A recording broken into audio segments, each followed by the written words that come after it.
Dalam ajaran Buddha, reinkarnasi atau kelahiran kembali adalah konsep penting yang menggambarkan perjalanan jiwa yang terus berlanjut dari satu kehidupan ke kehidupan lain. Buddha mengajarkan bahwa perbuatan seseorang, baik pikiran, ucapan, maupun perbuatan fisik, akan mempengaruhi kondisi kelahiran di kehidupan mendatang. Dalam lingkaran kehidupan, samsara, makhluk bisa terlahir di berbagai alam, mulai dari alam manusia, surga, hingga alam yang lebih rendah, termasuk alam binatang. Bagi sebagian orang, terdapat tanda-tanda khusus yang dipercaya mencerminkan kehidupan lampau seseorang yang mungkin pernah terlahir di alam binatang.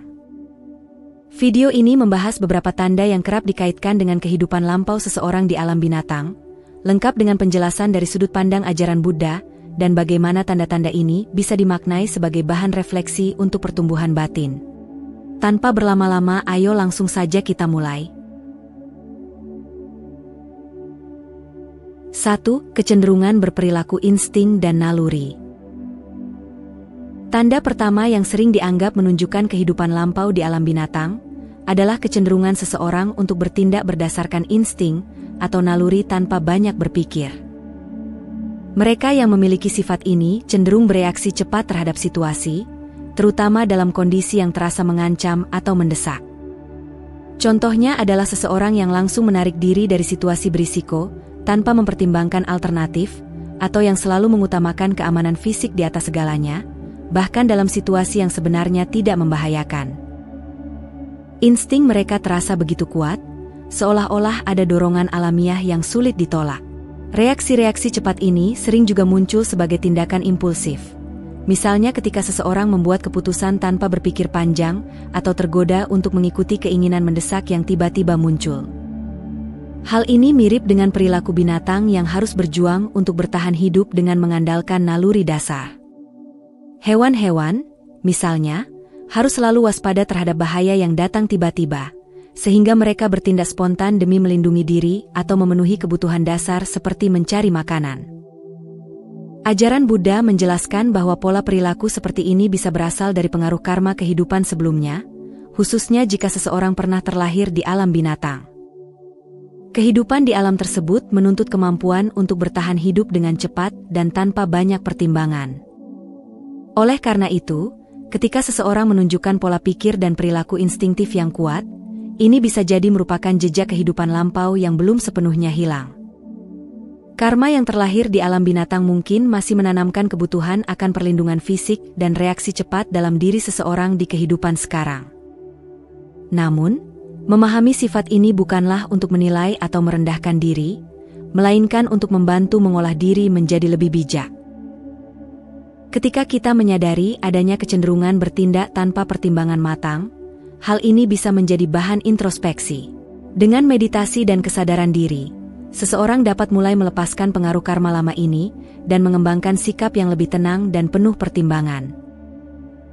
Dengan begitu, kita dapat menapaki jalan menuju kedamaian batin, yang bukan hanya berlandaskan naluri, tetapi juga kebijaksanaan.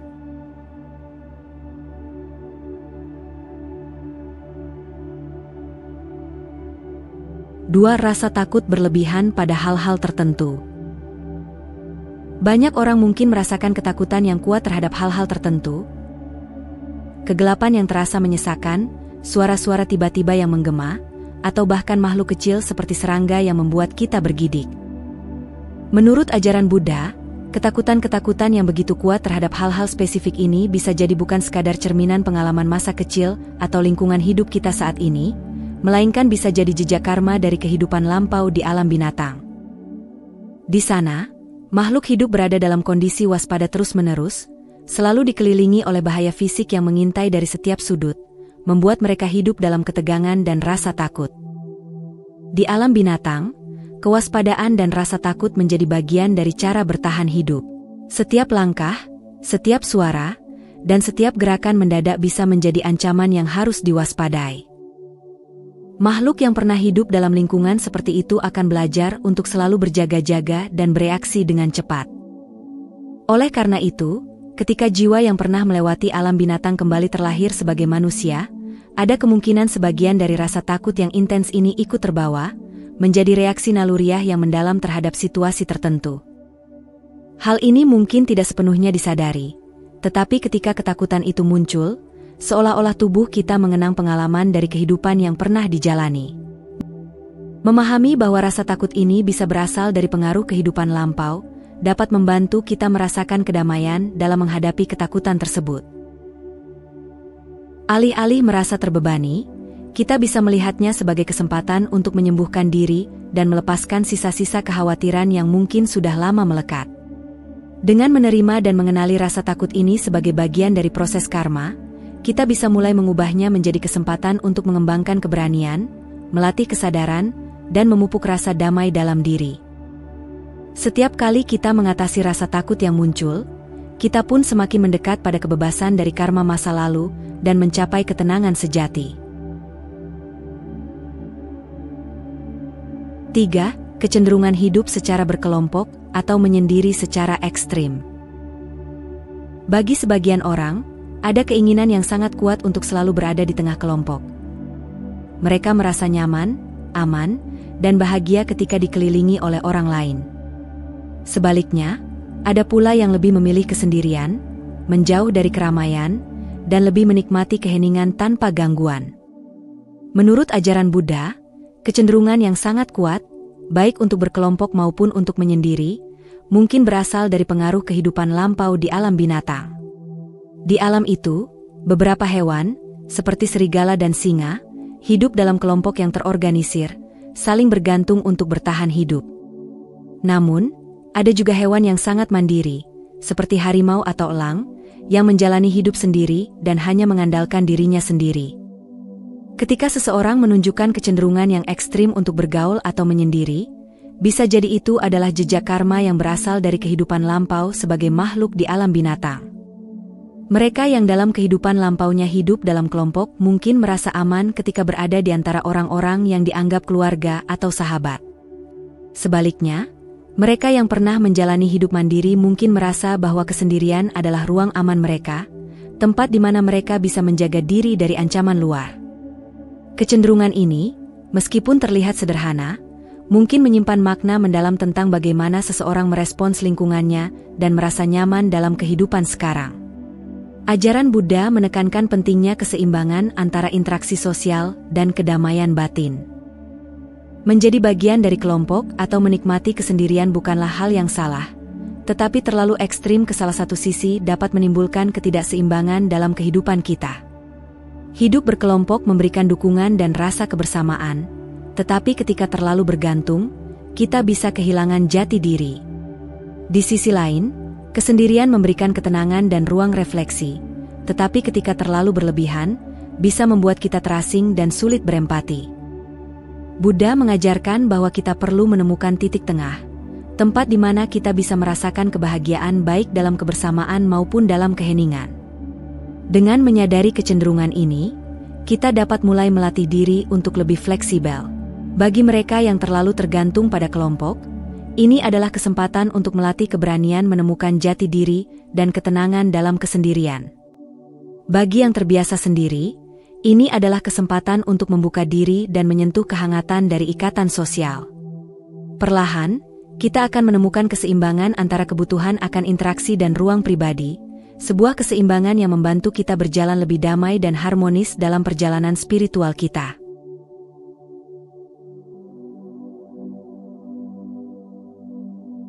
4. Keterikatan yang mendalam terhadap makanan atau kesenangan fisik. Di alam binatang, kehidupan makhluk seringkali berputar di sekitar kebutuhan dasar, makan, tidur, dan mencari kesenangan fisik untuk bertahan hidup. Naluri ini membuat mereka terikat erat pada kebutuhan fisik untuk memenuhi rasa lapar dan dorongan-dorongan tubuh. Ketika seseorang di kehidupan sekarang merasa sangat sulit untuk mengendalikan keinginan terhadap makanan atau kesenangan fisik lainnya, ini bisa menjadi tanda adanya pengaruh karma dari kehidupan di alam binatang. Mungkin mereka terbiasa merasa aman dan nyaman saat kebutuhan-kebutuhan fisik ini terpenuhi, sebuah kebiasaan batin yang tetap melekat meski kini sudah bereinkarnasi sebagai manusia. Namun, Buddha mengajarkan bahwa keterikatan yang berlebihan terhadap kenikmatan fisik seringkali menjadi sumber penderitaan. Keinginan yang tak terkendali dapat membuat seseorang terjebak dalam siklus mencari pemuasan yang sementara. Sementara kebahagiaan sejati justru terletak di luar kenikmatan yang sifatnya fisik. Dalam konteks ajaran Buddha, pengendalian diri terhadap hasrat ini sangat penting untuk menyucikan pikiran dan menciptakan kedamaian dalam diri.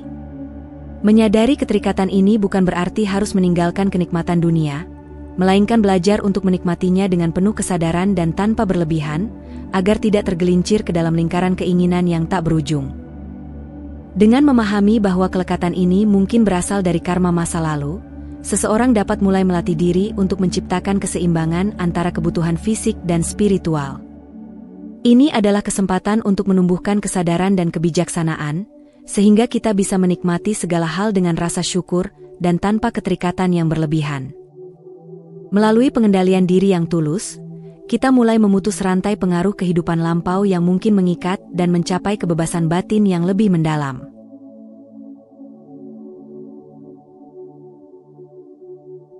Lima, emosi yang tidak stabil atau mudah tersinggung. Di alam binatang, kehidupan dipenuhi ketegangan, persaingan, dan ketidakpastian yang memaksa makhluk hidup bereaksi cepat untuk bertahan.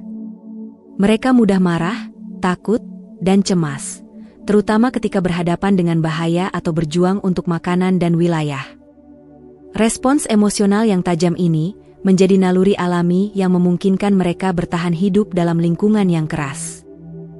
Ketika seseorang dalam kehidupan ini cenderung mudah tersinggung atau sulit mengendalikan emosinya, ini bisa jadi merupakan jejak karma dari pengalaman hidup di alam binatang yang penuh tantangan dan ancaman.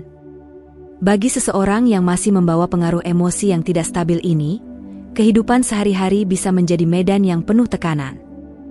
Tanpa disadari, mereka mungkin merasa seolah berada dalam situasi yang terus menuntut kewaspadaan dan pertahanan, sama seperti yang dirasakan makhluk di alam binatang. Mereka mungkin merespons setiap ketidaknyamanan dengan marah atau gelisah, bahkan ketika situasinya tidak membahayakan. Hal ini tentu menguras energi dan menjauhkan mereka dari ketenangan batin yang sebenarnya menjadi hak setiap jiwa. Buddha mengajarkan bahwa kedamaian batin dan pengendalian diri adalah kunci untuk meredakan pengaruh-pengaruh emosi yang tidak stabil ini. Melalui meditasi, kita dapat melatih diri untuk melepaskan sisa-sisa kemarahan, ketakutan, atau kecemasan dari masa lalu, menggantinya dengan ketenangan dan kasih sayang. Dengan melatih pikiran untuk lebih tenang, kita belajar merespons kehidupan dengan cara yang lebih lembut dan penuh kebijaksanaan, sehingga perlahan-lahan kita mampu meninggalkan pengaruh karma lama dan menemukan kedamaian sejati dalam setiap langkah hidup. 6. Sifat protektif atau posesif yang berlebihan. Di alam binatang, naluri untuk melindungi wilayah, pasangan, atau anak-anak adalah sesuatu yang sangat mendasar. Hewan-hewan seringkali memiliki rasa posesif yang kuat terhadap sumber daya atau anggota keluarga mereka, demi memastikan kelangsungan hidup mereka. Ketika seseorang dalam kehidupan manusia menunjukkan sifat posesif yang berlebihan atau terlalu protektif terhadap orang yang disayanginya, ini bisa jadi merupakan jejak dari kehidupan lampau di alam binatang. Misalnya, mereka mungkin merasa sangat sulit untuk berbagi atau memiliki dorongan kuat untuk menguasai sesuatu sepenuhnya, takut akan kehilangan apa yang mereka anggap milik mereka.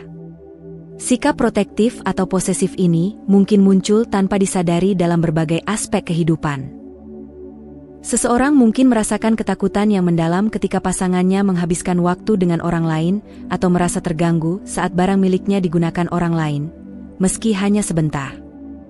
Perasaan ini dapat menimbulkan ketegangan dalam hubungan, karena pada dasarnya didorong oleh kekhawatiran akan kehilangan dan keinginan untuk selalu mempertahankan kendali. Mereka yang memiliki sifat ini mungkin merasa lega saat tahu bahwa yang mereka sayangi ada di bawah pengawasan mereka. Meskipun sebenarnya hal ini justru membuat mereka terbebani oleh rasa khawatir yang berlebihan. Buddha mengajarkan bahwa keterikatan pada orang atau benda adalah sumber penderitaan. Ketika kita terikat secara berlebihan, kita menciptakan ketakutan akan kehilangan yang membuat hati kita tidak pernah tenang. Sifat posesif ini mungkin memberikan rasa aman semu, tetapi pada akhirnya membuat kita terjebak dalam lingkaran emosi negatif yang sulit dihindari. Buddha mengajak kita untuk melepaskan sifat ini melalui pengembangan welas asih dan kedermawanan, untuk belajar berbagi, melepaskan, dan menghargai kebebasan orang yang kita cintai. Dengan begitu, kita bisa merasa aman dalam hubungan tanpa harus selalu merasa perlu memiliki atau menguasai. Melalui latihan melepaskan dan menerima, kita dapat membebaskan diri dari beban posesif yang mengikat.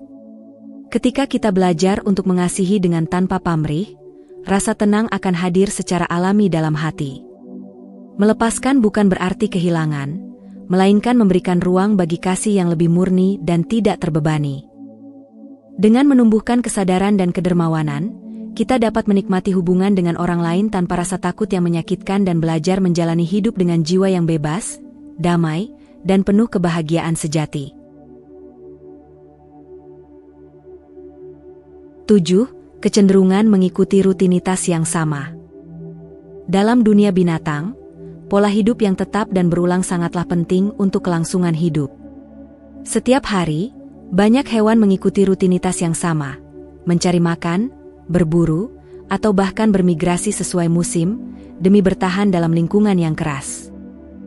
Ketika seseorang di kehidupan manusia menunjukkan keterikatan yang kuat pada rutinitas, merasa cemas jika ada perubahan, atau sulit menerima hal-hal baru, hal ini bisa jadi adalah pantulan dari kehidupan lampau di alam binatang.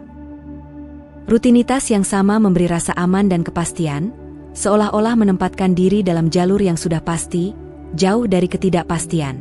Namun, meskipun rutinitas memberikan rasa nyaman, keterikatan yang terlalu kuat pada pola yang sama bisa menjadi penghalang dalam perkembangan diri.